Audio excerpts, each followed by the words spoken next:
అసాధ్యం. పిల్లల పట్ల దేవుని చిత్తం మాత్రమే జరిగేటట్టుగా మన జ్ఞానంతో వ్యవహరించటం అది అనవసరమైన విషయం. అది ఆ పనులు అర్థమవుతుందండి. నిత్యం వాక్యం కలిగి ఉండాలి. తల్లిదండ్రులు ఎలా ఉండాలంట? వాక్యం మన హృదయాల్లో కలిగి పిల్లల్ని డీల్ చేయాలి.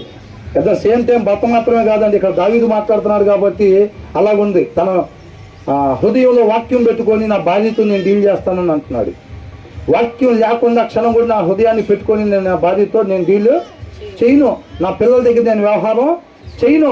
నా కుటుంబస్తుల దగ్గర నేను, నా రక్త సంబంధికుల దగ్గర నేను వ్యవహారం చేయను.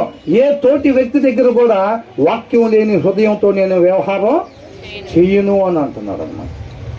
అది నాకు మేలుకరం కాదు నేను అట్లా చేస్తే అని అంటున్నాడు. అంత జాగ్రత్తలు దేవుడికి ఇష్టమయ్యే రీతిగా అంగీకారంగా మన ఆత్మలు ఉండాలి అని అంటే తగిన జాగ్రత్తను దావీదు తీసుకుంటున్నాడు. మనం ఏమైనా తీసుకుంటున్నాం అట్లాగా? ఆర్గానిక్ ఉల్లిపాయలు టమాటాలు అమ్ముతున్నారు.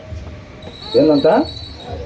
ఆర్గానిక్ జీడిపప్పులు, ఆర్గానిక్ టమాటాలు, ఆర్గానిక్ ఆత్మీయత అవసరం లేదా? ఆత్మీయతకు కావాల్సిన ఆర్గానిక్ ఎప్పుడైనా ఆలోచించాం? అసలు ఊహ కూడా రావనుకుంటా. ఆత్మకి ఆర్గానిక్ ఏమన్నా కదా? సత్యవాక్యం ఎవరు చెబితే వాళ్ళకాడా వెంటనే ఏంటంట?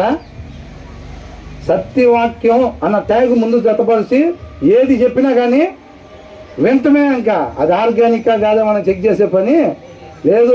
కొంతకాలం ఉండి పోయేదానికి వచ్చే క్షణం ఉండిద్దో లేదో తెలియదు. ఈ శరీరానికి మాత్రం అన్నీ ఆర్గానిక్. బెల్లం తెచ్చాముగా, ఓకే. ఆర్గానిక్ పంచదార, ఓకే. అవునా? అన్నీ ఆర్గానిక్లే. నువ్వు ఎన్ని ఆర్గానిక్లు అన్నదా వచ్చే గంటలో మనం ఉండకూడదని ఆయన అనుకున్నాడంటే ఈ ఆర్గానిక్లు ఏమీ ఆపలేవు. కాబట్టి దావీదు తెలియగలవాడు. ఆర్గానిక్ బెల్లాలు, ఆర్గానిక్ పంచదారలు కాదు, ఆత్మీయ జీవితం గురించి, శాశ్వతమైన దాని గురించి చూసుకుంటున్నాడు దావీదు. దేవుడు మహాకృపను బట్టి తీసుకొచ్చి మన ముందు ఎందుకు పెట్టాడు? దేనికోసం పరిగెడుతున్నారని అంటున్నాడు. నా కృపను బట్టి మీకు ఇచ్చిన ఆయుష్, ఈ క్షణం మీరు సజీవులుగా ఉన్నారు కదా, దేనికోసం పరిగెడుతున్నావు అంటున్నాడు. అర్థమవుతుందండి? చదువుతున్నాం ఆ వాక్యం. సమస్తం ఎక్కడి నుంచి ఉందంట? ఆయనలో నాటబడితే. దావీదుకి ఎక్కడి నుంచి వచ్చినాయి అన్ని జాగ్రత్తలు?